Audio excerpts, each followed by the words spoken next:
What's going on, guys? No Guides here. Welcome back to another video. In today's video we're going to go over how to get more wins, especially post patch, especially in FUT Champions.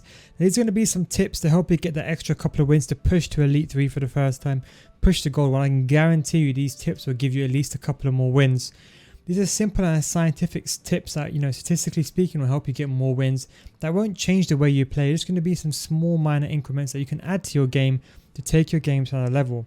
The first thing we're going to start off is with fitness. Now, a lot of players don't understand, but fitness actually affects your performance. Have you ever found out, for example, in the 40 minutes, sometimes your players make heavy touches, they don't really react to the ball, they let players go through?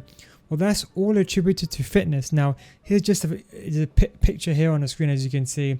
Now, this is from the EA website themselves, and they said acceleration, agility, jumping, strength, reactions, and marking are all affected by stamina. So this is why I always advocate that fitness is the most important thing. Always apply fitness. Now, just to give you an example, when you're playing FUT Champions, when you're playing rivals once every 2 games is fine. But when you're playing FUT Champions, and let's say, for example, even with a Team of the Year card like Trent, I still apply a fitness card because even though they got 99 stamina, they still feel uneasy in, for example, the 60-70 minutes plus. So you don't want to put yourself at a disadvantage. That's why sometimes your players, the touch might not be good. It's because of reactions. Sometimes they're not fast enough to get to the ball. It's because of acceleration. Sometimes you find that on the ball they're a bit sluggish. It's because of agility. All these things is influenced by fitness. So the most important thing you can do is apply a fitness card every single game. Especially in FUT Champions, I can guarantee you one thing. If you apply a fitness card every single game, I can guarantee you're going to get 1 or 2 more wins. Ask any one of my viewers. Everyone has done this already. This is the most important thing. Buy fitness cards on Thursday when it's cheap for 700, 800 coins. Don't buy it on Sunday, buy it on Thursday.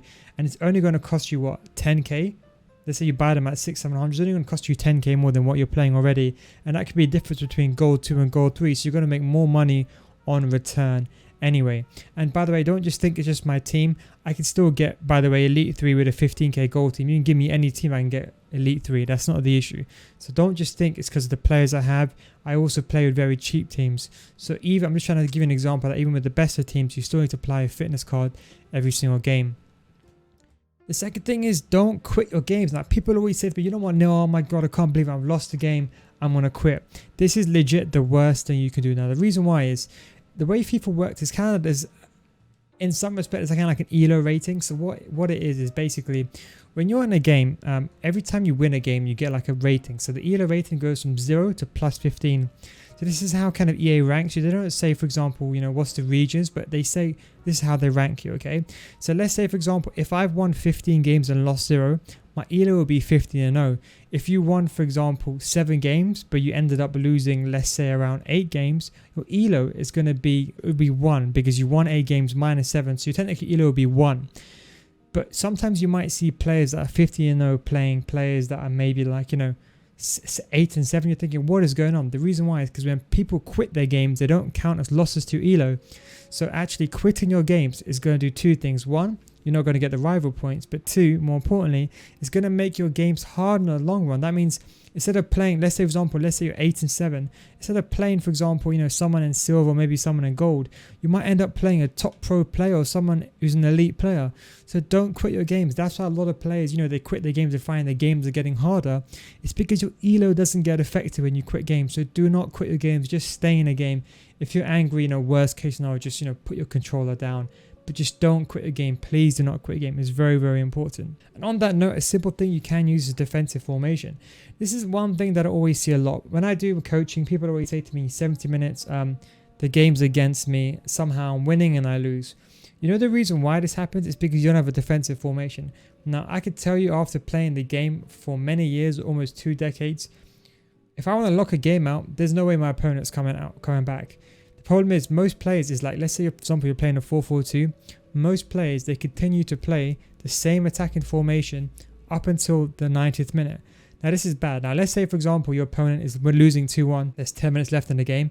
He's going to go all-out attack to try to come back in a game. So that's why, for example, you might think, oh, the game's against me. It's not really. That's not the case. The case is that your opponent's playing more attacking. He's committing more plays forward. Therefore, you're under more pressure and you're going to make more mistakes. So what you want to do is, whatever your tactic is, maybe have a defensive formation like the 4-2-3-1. You see my video on a 4-2-3-1 second variation. If you haven't, go check that out. If not that, even if you're using the 4-2-3-1 normally, just have the exact same formation, but maybe just change it to a more defensive variation. Maybe, reduce the depth a little bit, reduce the players in the box. Have a defensive formation, have everyone on comeback on offense. Just have a formation to close the game out. Because why? You need to think, when you're winning a game, what do you do when you're losing? You go all out attack. You start pushing more players forward. You start changing to more attacking formation. That's what's happening to your opponent. Now, in your case, if you're defending against it, that's what your opponent is doing. So that's why it's important to have a defensive variation of your formation. So you still play the same way, just that you're going to be a bit more stable defensively is what I'd highly recommend.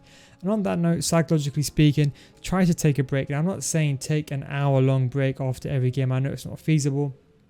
Just try to take, a minute break, go downstairs, grab a glass of water, go make a cup of tea, do whatever you want. Just have even a minute break. Psychologically speaking and scientifically speaking, you're more likely to perform better in your matches, because let's say you're on the loss and you're agitated and you're angry, your next game, you start rushing what you're doing. You start dragging players out of position. You start getting frustrated. That in turn causes ever-ending spiral of people losing the game. So the most important thing is when you lose, take a break, even if it's just 2 minutes. Go get a glass of water, come back, maybe have a walk around, because it's going to make you more angry. It's going to make you hate the game even more. So it's very, very important. Even if, for example, in game, if your opponent's watching all the replay and is wasting time, just look at your phone, do something else. Do not submit and get angry, because if your opponent shushes you and you get angry, it's a mental game. It's psychological warfare. As soon as you get triggered, he's going to start pinning you. And if you make one mistake, that's it. He's going to score. So please do not get tilted. I know it's hard. I'll give an example. This is a clip you can see from my stream. By the way, twitch.tv/Neil Guys. Ask me anything you want there about FIFA. Give you any tips and tutorials there. Link will be in the description. But as you can see from this game, I was winning. I was just defending kickoff. I got the ball and then I kind of shot towards goal. I scored a goal and I DC'd. Now this counts as a loss. Can you believe it? This is the first. I was 14 and 1. That was my loss, and that's the reason why. And sometimes things like this happen. Just try not to get triggered by it. As you can see, it's the worst to happen when for example, you're losing on an unbeaten streak, but just don't get triggered. Even this, I'll be honest, I was upset, but the most important thing is just take a break. Even splitting up a game, try to split up 10-10-10, Friday, Saturday, Sunday. I know it's not viable for everyone. I know, for example, some of you guys can only play, you got 2 days, let's say you got 3 days to play FUT Champions. Some of you only got, Friday, let's say Sunday you're going out with your girlfriend, Saturday you're busy with school, whatever, homework. Try your best to split it up. If you can't, then don't do it. Now, Friday, statistically speaking, is the hardest day to play, especially early on. Because Friday, a lot of the pro players play. The reason why the pro players play is because they want to get top 100. Basically, they want to get the highest skill rating. So the earlier you play, the highest skill rating you get. Secondly, Saturday is probably the best times to play, but the connections are awful, so that makes it another issue. Maybe at night time is good. Sunday, towards the last couple of hours of weekend league, you can argue is best and worst. It's kind of good if you're in the lower tier, because a lot of people, they're trying to get easy wins. A lot of people are quitting, but a lot of people are also going to try out. A lot of people are barely gold 1 players, and what they will do is they will go and play their games on Sunday, the last couple of hours, and they'll go complete tryout. So try to kind of keep your games on a Sunday afternoon or a Saturday evening is what I'd recommend. On that point as well, sometimes it's a connection issue. If you ever find there's a connection issue, just close the application. This is what I do. So whenever I'm lagging in the game, I always close the application. I always restart my PS4. It's the most important thing to do. This, alongside let's say you lose a game, if you're lagging, there's a delay, close the application and you just quit the game and then go back into the next one after. This way you force yourself to take a mental break, and you just kind of give yourself just a second to reflect. The worst thing to do is if you're in a delayed connection, I'm not saying this will fix it entirely, but most of the time I find that when I'm in delayed connection and I restart my game, I think the way the servers work is the game allocates you to a server depending on how you're connected initially. And I think when you kind of reset the application, or you can reset your PS4, Xbox, kind of resets this process. One of the fun things I wanted to go over is practice games. Now I know again this is not viable for all, but if you look at it statistically speaking, a lot of people, especially a lot of good players, they lose most of their games are the first games they get on. So let's say, for example, you split up your games. Let's say, for example, you split your games up so you play Saturday, Sunday, and Friday.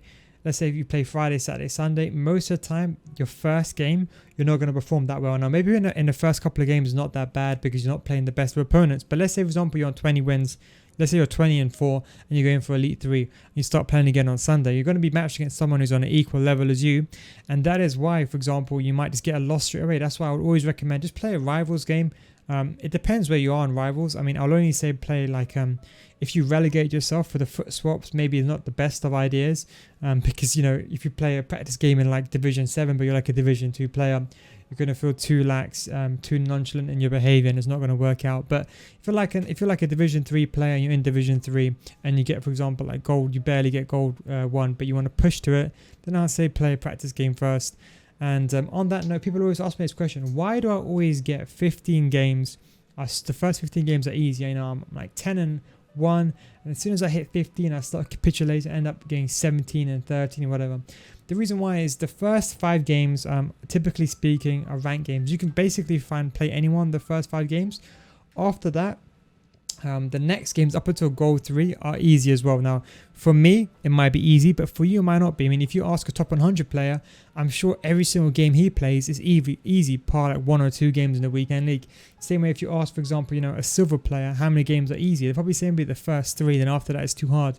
But generally, as a rule of thumb, the first 15 are easy. I mean, it doesn't always happen. I end up going like, for example, this week 14-1, but generally speaking, I expect myself to go 15-0. At the worst case scenario, 15-1 with an unlucky game. That's just kind of my standard. So don't compare yourself, for example, to someone else who's like at another level. Let's say, for example, you're a gold 3 player. Don't feel demotivated if you go from 15-0, for example, to legit to like 18-12, 18-13. Because, I mean, 18-12 or 17-13, because I'm telling you right now, the games get much, much harder when you get to gold 3. And a lot of people, they start sailing through the initial games. Then once they hit 14, they're thinking, you know what, this is easy, this is a piece kick, I'm 10-0. Then like, hang on, I'm losing also, I don't know what's going on. It's not because you as a player is underperforming, it's because the people you're playing have become much better, you're facing better players. So that's the best advice. It's kind of my top tips I can give you, especially post-patch now. Try to keep things simple, near post, have a defensive formation, apply fitness every single game, do near post shots, probably the most effective things. Simple things, skill moves like fake shots, ball rolls, drag backs, probably the 3 most important skill moves. But I think, you know, if you incorporate all these tips together, I can guarantee this will probably help you push from gold to elite.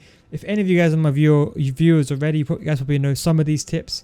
But this is a difference that will make you, you know, go from gold to elite. If you actually implement these tips, and these have worked for everyone that I've kind of coached and you know helped get better in FIFA, just implement what I tell you, and I can guarantee you get more wins. You can come back to this video and I guarantee you'll see. You can probably read in the comment section down below. There's probably going to be some people being, you know, saying, you know what, maybe this helped me, maybe it doesn't. At the end of the day, it's up to you. You as a player, you have to change the way you want to play.